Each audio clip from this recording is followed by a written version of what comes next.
ओम अज्ञानतिमिरान्धस्य ज्ञानञ्जनशलाकया चक्षुरुन्मिलितं येन तस्मै श्रीगुरुवे नमः। श्रीचैतन्यमनोभीष्टं स्थापितं येन भूतले स्वयं रूपकदा मह्यं ददाति स्वपदान्तिकं।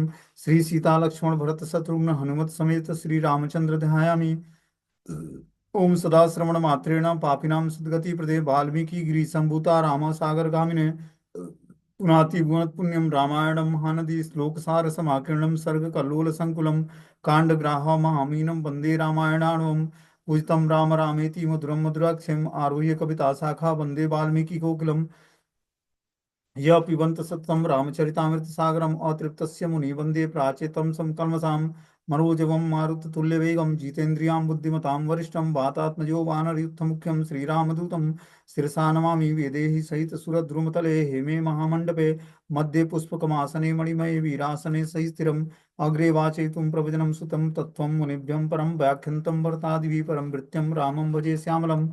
वामे भूमिसुता पुरस्तु हनुमान पश्चात् सुमित्रासुतं शत्रुघ्नो भरतस्य पार्श्वो दल्लेदुकोणेषु च सुग्रीवश्च विभीषणश्च युवराट तारासुतं जामवानं मध्ये नीलसरोजकोमलरुचिरं रामं भजे श्यामलं।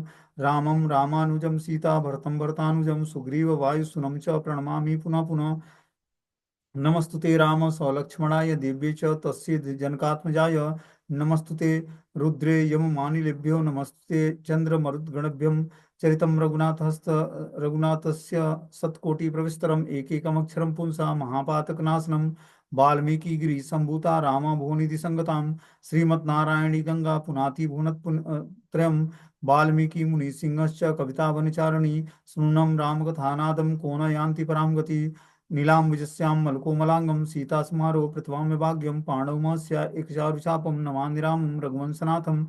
जय श्री कृष्ण चैतन्य प्रभु नित्यानंद श्री अद्वैत गदाधर श्रीवासादि श्री गौर भक्तवृंद। हरे कृष्ण कृष्ण कृष्ण हरे हरे, हरे राम राम राम हरे हरे।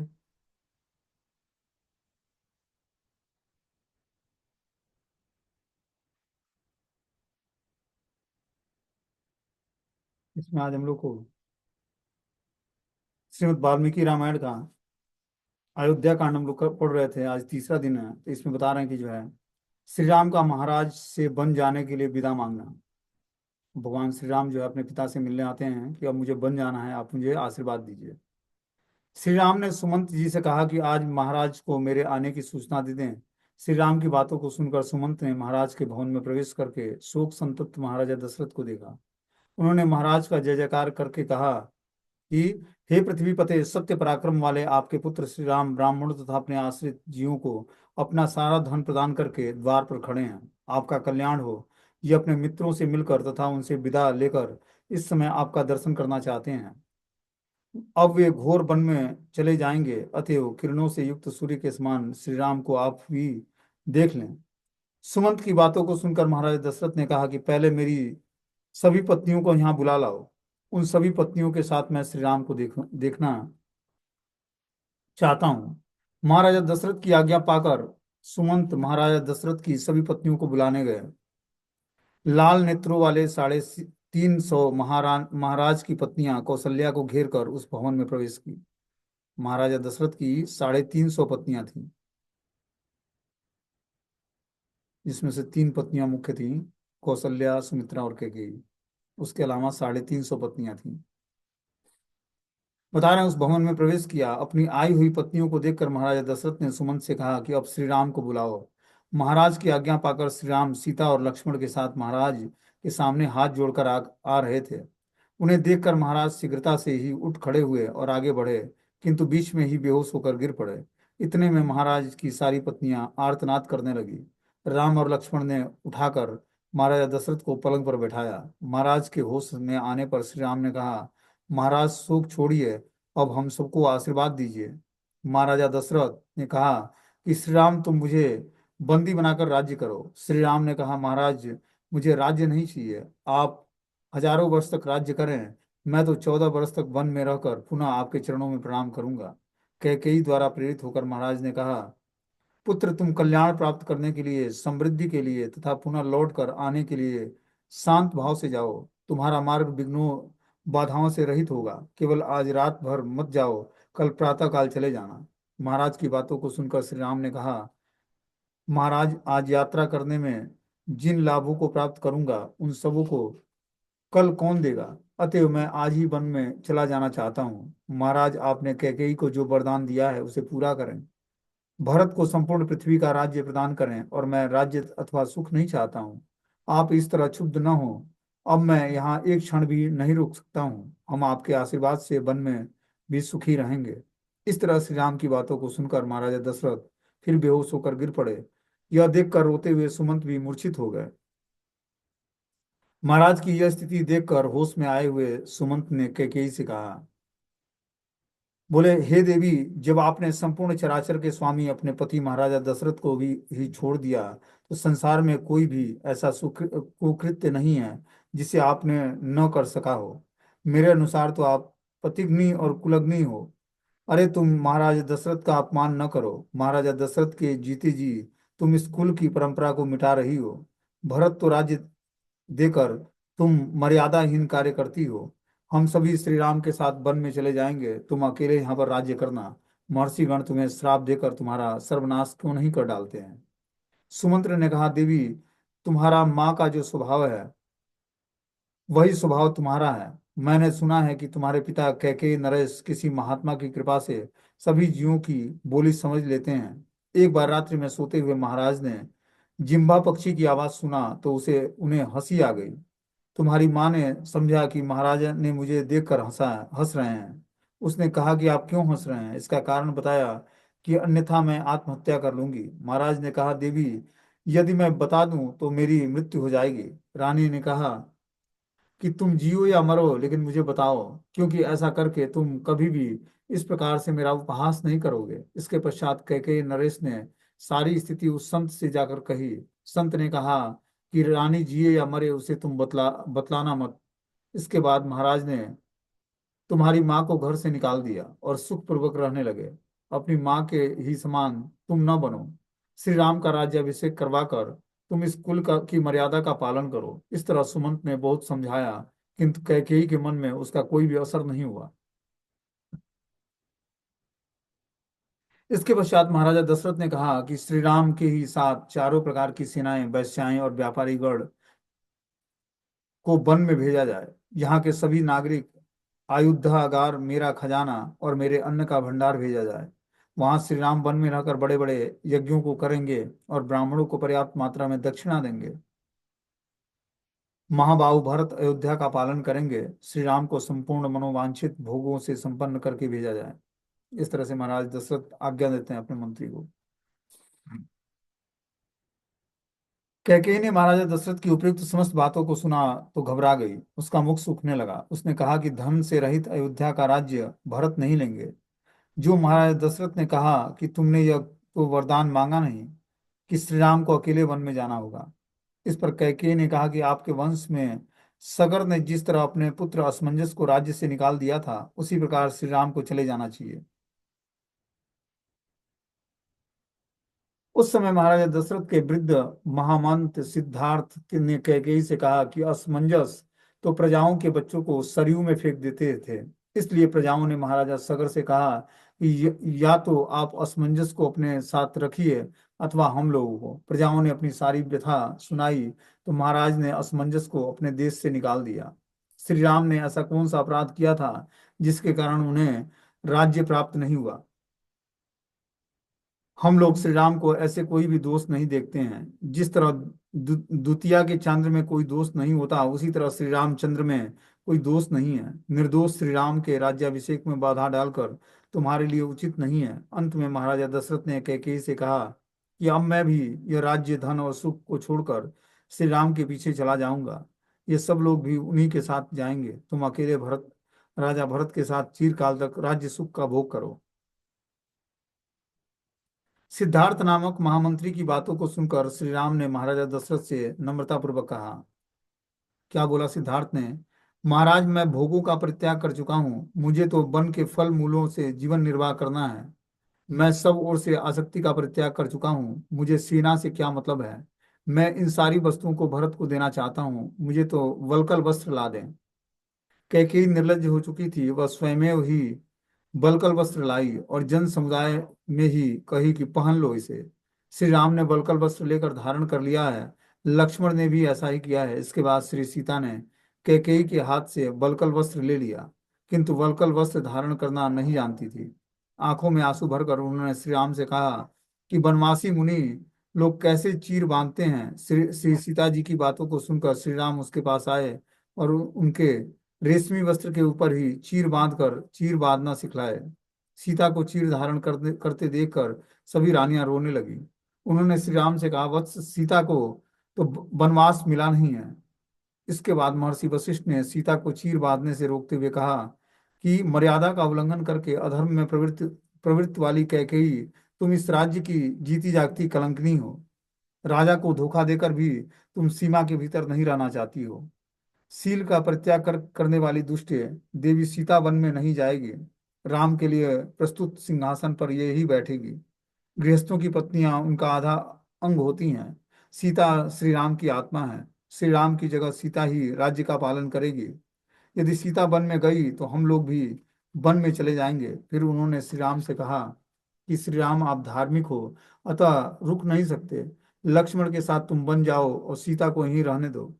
याद रखो, जहाँ के राजा राम नहीं होंगे वह राज्य राज्य नहीं रह सकेगा। वह वन भी राष्ट्र होगा जहाँ श्री राम निवास करेंगे।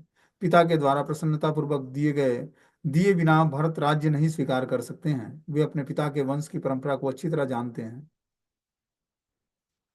आगे बता रहे हैं कि सीता को चीर वस्त्र धारण करते देखकर सभी लोग महाराजा दशरथ को धिक्कारने लगे। महाराजा दशरथ ने कहा, सीता चीर वस्त्र धारण करके वन में जाने योग्य नहीं है। सीता ने किसी का क्या बिगाड़ा है। जनक नंदिनी शीघ्र ही वल्कल वस्त्र उतार डाले, यह इस रूप में वन में जाए, मैंने ऐसी कोई भी प्रतिज्ञा नहीं की है। अतः सीता सभी वस्त्र अलंकारों तथा सभी प्रकार के रत्नों के साथ जैसे चाहे वन में जाए। पापिनी कैकेयी, हो सकता है कि श्री राम ने तुम्हारा अपकार किया हो, किंतु सीता ने किसी का क्या बिगाड़ा है। श्री राम को ही वनवास देकर तूने पूरा पाप कमा लिया है। अब सीता को चीर धारण कराकर क्यों अधिक पाप बटोरती हो।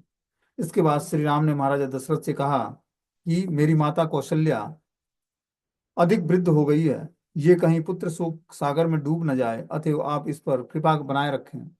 श्री राम बन जाने के लिए तैयार हैं। यह देखकर महाराजा दशरथ करुण विलाप करने लगे। लगता है कि पूर्व जन्म में मैंने बहुत सी गायों को उनके बछड़ों से अलग किया है, अथवा अनेक प्राणियों की हिंसा की है, इसलिए मेरे ऊपर यह विपत्ति आई है। मैं कैकेयी से इतना सताया जा रहा हूँ कि फिर भी मेरे प्राण नहीं निकल रहे हैं। अपने पाप के कारण ही मैं अपने परम तेजस्वी पुत्र को वल्कल धारण किए देख रहा हूँ। यह कहकर महाराजा दशरथ बेहोश हो जाते हैं। जब वे होश में आए तो उन्होंने सुमंत्र से कहा कि तुम उत्तम घोड़ों से युक्त एक रथ को जोत कर लाओ, उस पर श्री राम को बैठाकर जनपद से बाहर तक पहुंचा जाओ। महाराजा दशरथ की बातों को सुनकर सुमंत एक सुंदर रथ लाते हैं। उसी समय महाराजा दशरथ ने कोषाध्यक्ष को बुलाया और कहा कि तुम सीता के 14 वर्ष तक पहनने के लिए पर्याप्त मात्रा में बहुमूल्य वस्त्र और आभूषण ले जाओ। महाराज की आज्ञा पाकर कोषाध्यक्ष ने पर्याप्त मात्रा में बहुमूल्य वस्त्र और आभूषण प्रदान किए।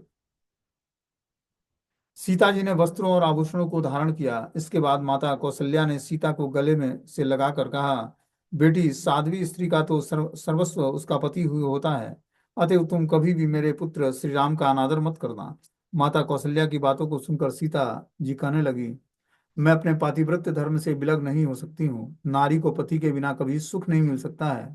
पिता, भ्राता और पुत्र ये सब के सब परिमित सुख प्रदान करते हैं, किंतु पति तो अपरिमित सुख प्रदान करता है। उस अपरिमित सुख प्रदान करने वाले पति का कौन नारी सम्मान नहीं करेगी। सीता की बात को सुनकर माता कौशल्या की आंखों में आनंद अश्रु प्रवाहित होने लगे। इसके बाद श्री सीता ने हाथ जोड़कर कहा कि माता, दुखी होकर तुम पिताजी की ओर कभी मत देखना। वनवास की अवधि तो शीघ्र ही समाप्त हो जाएगी। इसके पश्चात श्री राम ने महाराज दशरथ की अन्य पत्नियों को हाथ जोड़कर कहा कि यदि अनजाने में भी मुझसे कोई अपराध हो गया हो तो आप लोग हमें क्षमा कर दीजिए। इसके पश्चात श्री राम, लक्ष्मण और सीता ने महाराजा दशरथ के चरणों का स्पर्श किया और उनकी दक्षिणावर्त प्रदक्षिणा की। महाराज ने विदा लेकर श्री राम आदि ने कौशल्या माता का चरण स्पर्श किया। लक्ष्मण जी जब माता सुमित्रा का चरण स्पर्श कर रहे थे तो माता सुमित्रा ने कहा कि वत्स, तुम अपने सुहृद श्री राम के परम अनुरागी हो, अतः तुम्हें वन में जाने के लिए मैं विदा करती हूँ। अपने बड़े भाई के वन में इधर उधर जाने पर उनकी सेवा में किसी प्रकार की प्रमाद मत दिखाना। इसके बाद सुमित्रा ने श्री राम से कहा कि वत्स जाओ, तुम्हारा मार्ग मंगलमय हो। इसके बाद सुमंत्र ने श्री राम से रथ पर चढ़ने के लिए प्रार्थना किया। श्री राम और लक्ष्मण के साथ सीता भी रथ पर बैठ गई। अपने पति का अनुसरण करने वाली सीता के लिए उसके ससुर महाराज दशरथ ने वनवास की अवधि गिनकर उसी के अनुसार सीता को वस्त्र और आभूषण प्रदान किए। श्री राम के जो जो अस्त्र शस्त्र आदि थे, वे सब के सब रथ के पीछे भाग में रख दिए गए। जिस समय रथ पर चढ़कर श्री राम और लक्ष्मण और सीता वन के लिए प्रस्थान किए, उस समय सब लोग कुछ देर के लिए बेहोश हो गए। जिस समय श्री राम अयोध्या नगरी से बाहर निकलने लगे, उस समय महाराज की रानियां आर्तनाद करने लगी। वे कह रही थी कि हम अनाथों को छोड़कर श्री राम कहाँ जा रहे हैं। जो किसी के द्वारा झूठा कलंक लगाए जाने पर भी क्रोध नहीं करते थे, न तो क्रोध करने वाली बातें करते थे, जो कभी क्रुद्ध व्यक्तियों को प्रसन्न कर लेते थे, जो दूसरों के दुखों में संवेदना प्रकट करते थे, वे श्री राम कहाँ जा रहे हैं। श्री राम तो अपनी माता कौशल्या के ही समान हम लोगों को भी मानते हैं। इस तरह से अपनी पत्नियों का आर्तनाद सुनकर महाराजा दशरथ को बड़ा ही कष्ट हुआ। सभी नागरिक दुखी थे। उस दिन ऋषियों ने अग्निहोत्र करना बंद कर दिया। गृहस्थों के घर भोजन नहीं बनता। आकाश और दिशाएं व्याकुल हो गईं। इस तरह सारी अयोध्या उस दिन व्याकुल हो गई। सब लोग श्री राम के विषय में चिंतित थे। उस दिन श्री राम के मित्रों को भी नींद नहीं आ रही थी। श्री राम की विरहाग्नि से अयोध्या की सेना तथा पशु पक्षी सभी संतप्त थे। जब तक श्री राम के रथ की धूली दिखाई देती रही, तब तक महाराज उसे देखते रहे। वे ऊंचे पर चढ़कर श्री राम को देख रहे थे। जब श्री राम के रथ की धूली भी नहीं दिखाई दी, तो वे मूर्छित होकर पृथ्वी पर गिर पड़े। महाराज को सहारा देने के लिए उनके दाहिने भाग में कौशल्या और बाएं बाएं भाग में कैकेयी विद्यमान थी। महाराज ने कैकेयी को देखकर कहा कि पाप पूर्ण विचार रखने वाली हे कैकेयी, तुम मेरे आगो अंगों को मत छुओ। मैं तुम्हें देखना भी नहीं चाहता हूँ। तुम न तो मेरी पत्नी हो और न ही तुम मेरी बांधवी हो। मैं तेरे साथ अपने सभी संबंध को त्याग रहा हूँ। यदि तुम्हारे इस कार्य से भरत प्रसन्न हो, तो उसके द्वारा प्रदत्त जल एवं पिंड मुझे न प्राप्त हुए। महाराज विलाप कर रहे थे। उन्होंने जब जान लिया कि श्री राम का रथ नगर से बाहर चला गया, तो वे श्री राम लक्ष्मण और जानकी के विषय में विलाप करने लगे। उन्होंने कहा, कैकेयी, तुम्हारी कामना पूर्ण हो, विधवा होकर राज्य करो। मैं नरश्रेष्ठ श्री राम के बिना जीना नहीं चाहता हूँ। इस तरह से विलाप करते हुए महाराजा दशरथ अपने गृह में प्रवेश करते हैं और अपने लोगों से बोलते हैं कि आप लोग मुझे श्री राम की माता कौशल्या के भवन में ले चलो। मुझे अन्यत्र शांति नहीं मिल रही है।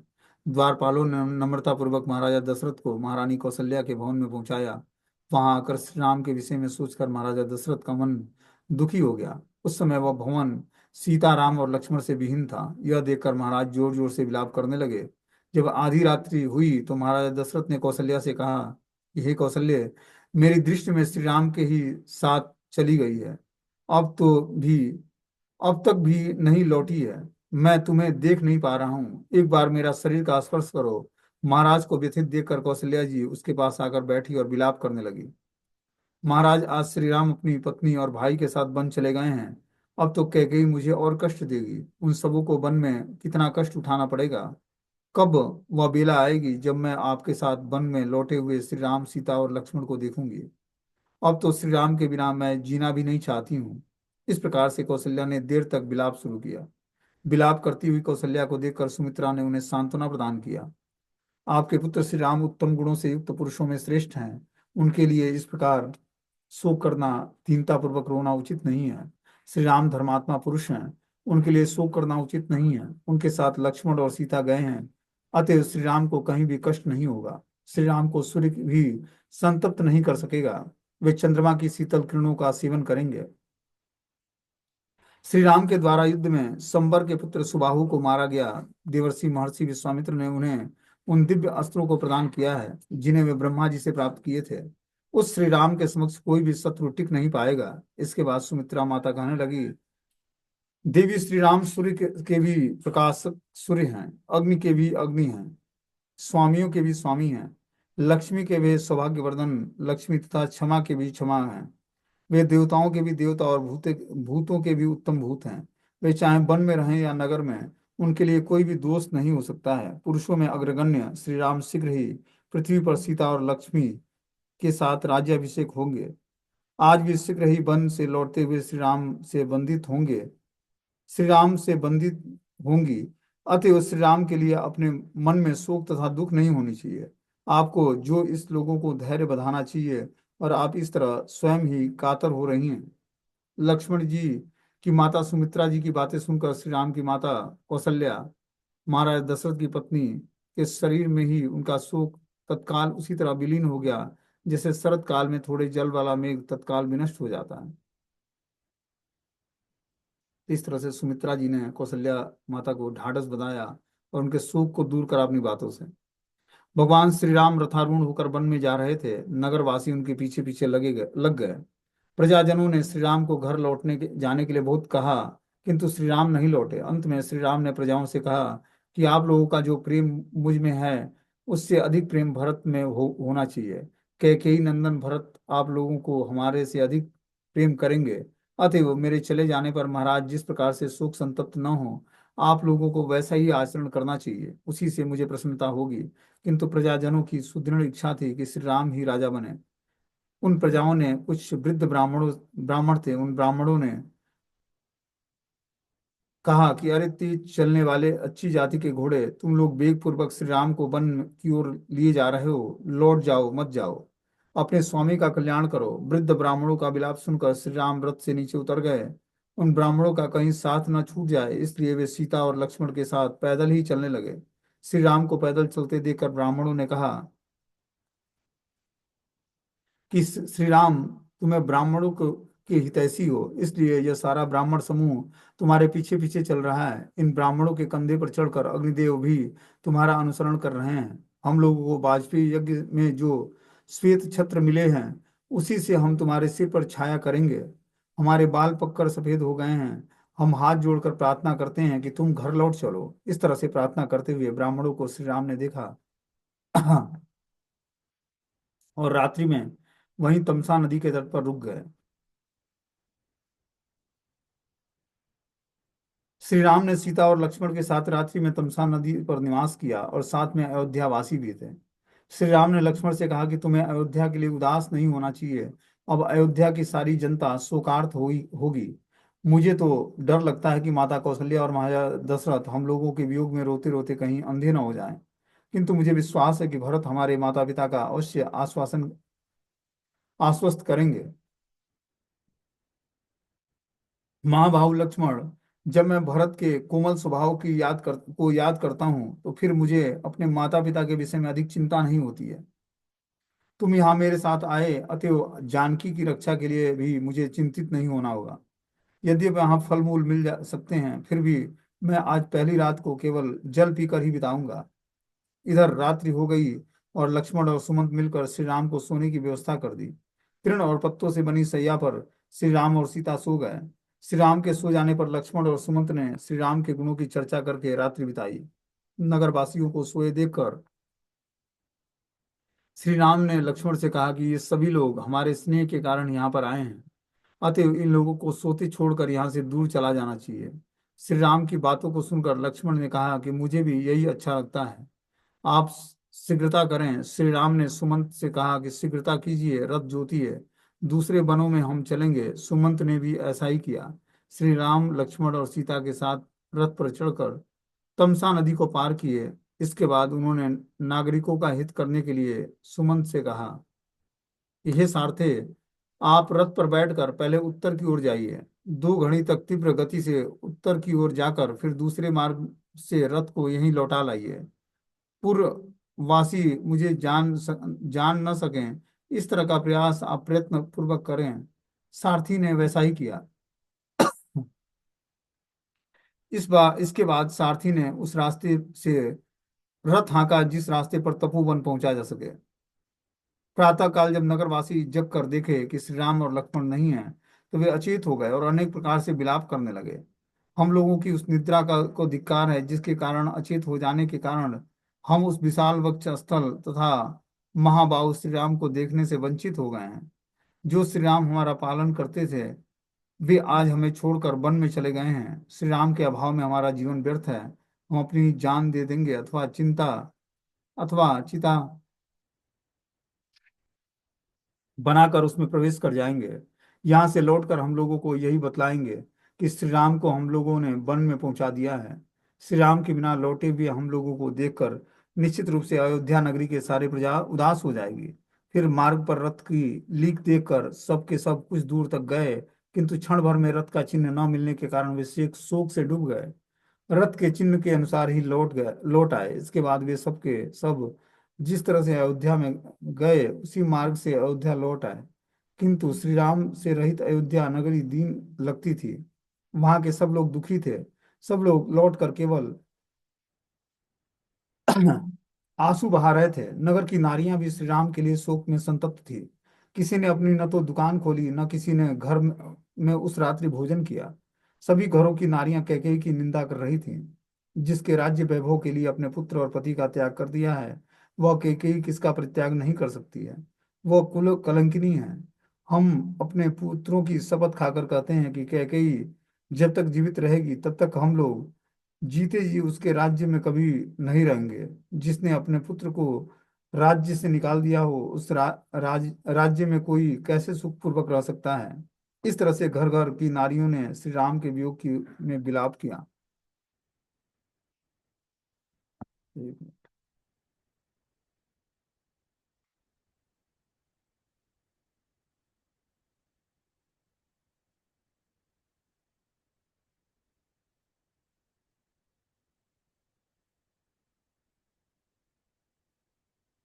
अब आगे इसमें बताना कि अपने पिता की आज्ञा में तत्पर श्री राम रथ पर चढ़कर रात्रि में ही बहुत दूर चले गए।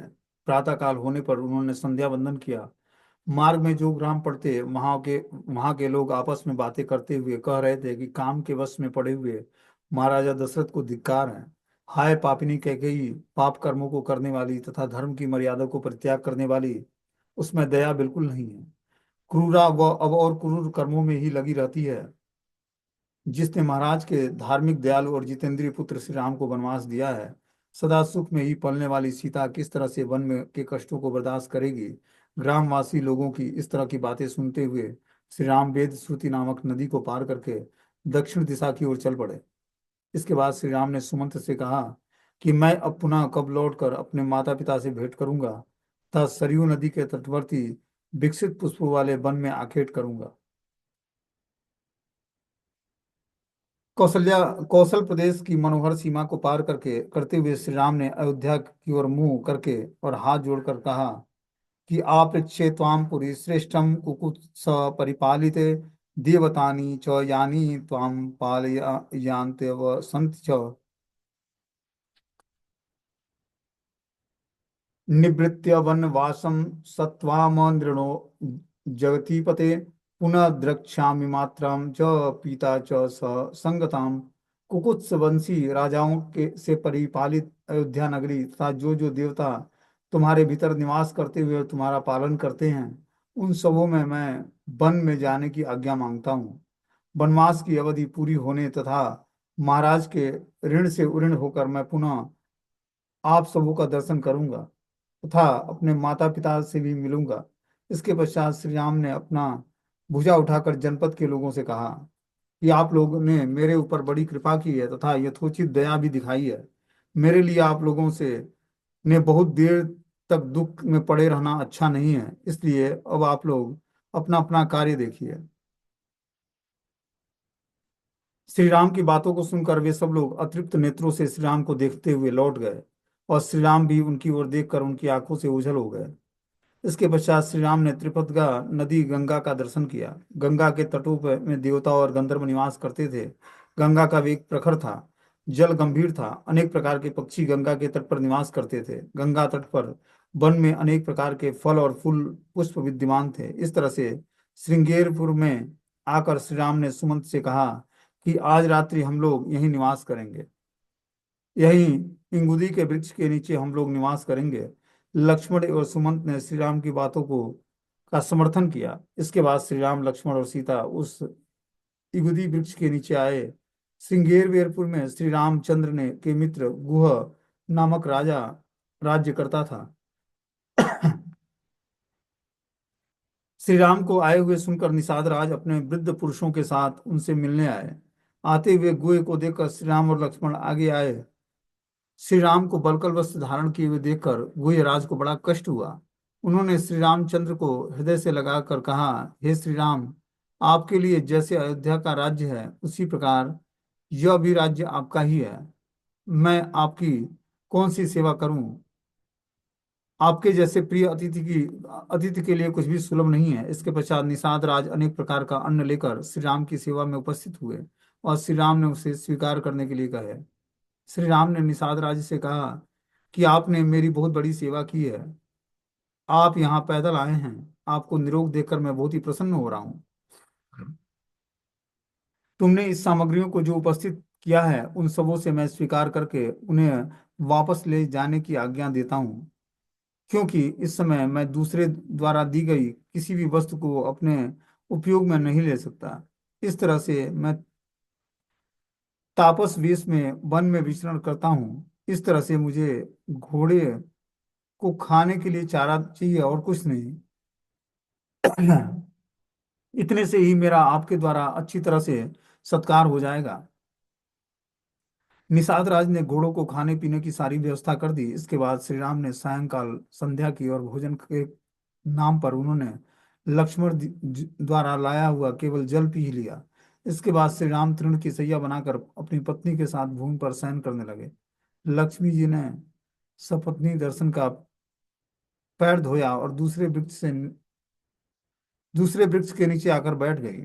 रात्रि में निषाद राज सुमंत और लक्ष्मण श्री राम के विषय में सुनकर विभिन्न प्रकार की बातें करते रहे।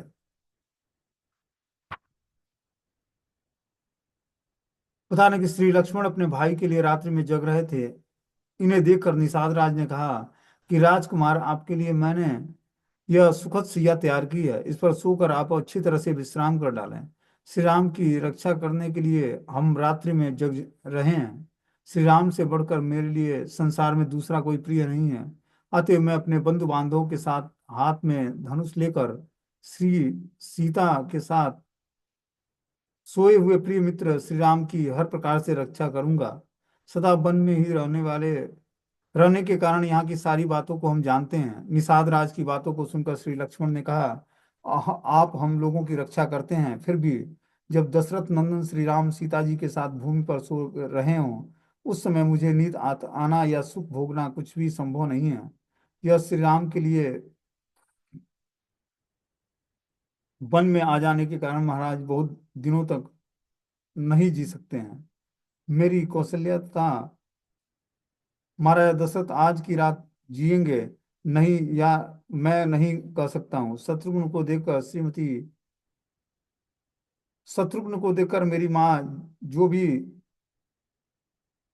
है, किंतु महाराज तथा कौशल्याम्बर के जीवन धारण करेंगे। इस तरह लक्ष्मण के विलाप करते हुए ही वह पूरी तरह रात बीत गई। अब आगे जो है अगली लीला इसमें कल पड़ जाएगी। मीटिंग में क्लोज हो जाएगा।